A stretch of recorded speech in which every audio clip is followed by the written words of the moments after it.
How do you hide an entire civilization spanning 3 centuries? You claim black hands never built it. What you're about to discover will shatter every lie they've told you about African capability.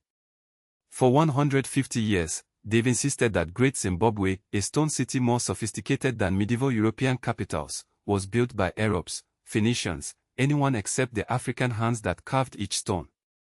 But the evidence they try to bury tells a different story. One that places your ancestors at the center of global trade when Europe was still stumbling through its dark ages. Great Zimbabwe wasn't just a city. It was the beating heart of an empire that controlled gold trade across the Indian Ocean for over 300 years.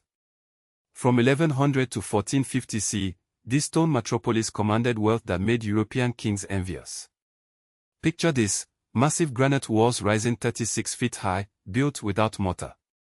Stone blocks fitted so precisely that not even a blade of grass could slip between them. The Great Enclosure, a curved wall stretching 820 feet, remains the largest ancient structure south of the Sahara. Each stone placed with mathematical precision that modern engineers still struggle to replicate. But here's what they don't want you to know. When German explorer Karl Marx first saw these ruins in 1871, he immediately declared, the heathen could never have built anything like it. His racism was so blinding that he claimed it must be the biblical Ophir, built by Queen of Sheba's people, anyone but Africans.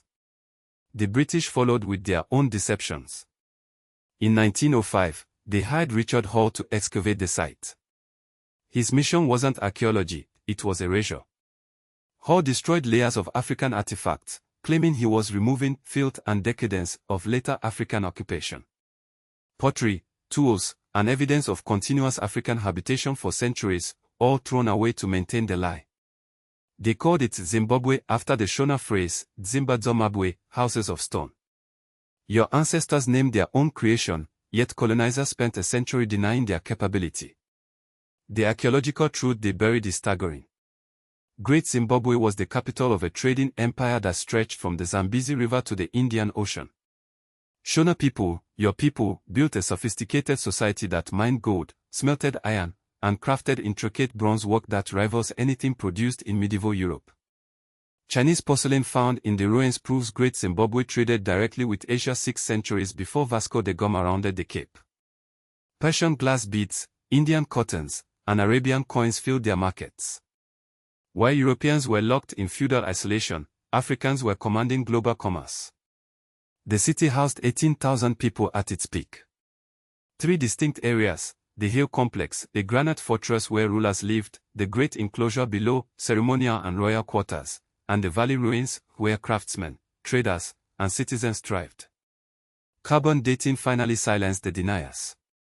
Artifacts consistently date from 1100 to 1450 CE, proving continuous African occupation. The construction techniques match other Shona settlements across Zimbabwe. The pottery, the tools, the architectural style, everything screams African genius. But they had to maintain the lie. Why? Because Great Zimbabwe proved African civilizations were building stone cities, conducting international trade, and developing complex political systems while Europe struggled with basic governance. The Shona people who built this marvel weren't primitive tribes, they were sophisticated urbanites. They developed hydraulic engineering systems to channel water through the city. They created terraced agriculture that fed thousands.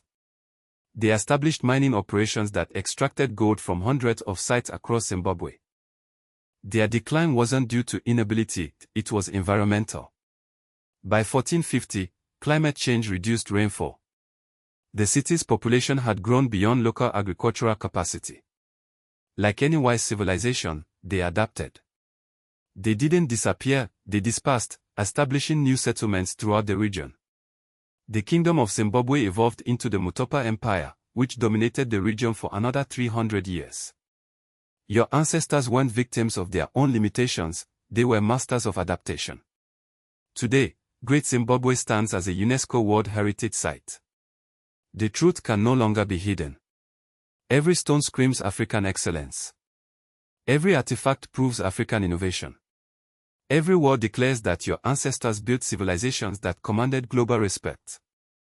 When you visit Zimbabwe, their flag bears the Zimbabwe bird, a soapstone carving found in the ruins. 8 of these birds were discovered, each representing the continuing spirit of African greatness. This wasn't just a city, it was proof.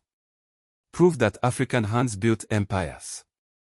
Proof that African minds conceived architectural marvels. Proof that African spirits commanded global trade networks centuries before colonizers claimed superiority. Great Zimbabwe stands eternal, carved in stone by your ancestors who knew their worth. They built monuments to African capability that no lie could destroy. You carry their genius in your blood, their vision in your spirit, their unshakable power in your hands. Follow Ponolens to uncover more truths they tried to bury in stone.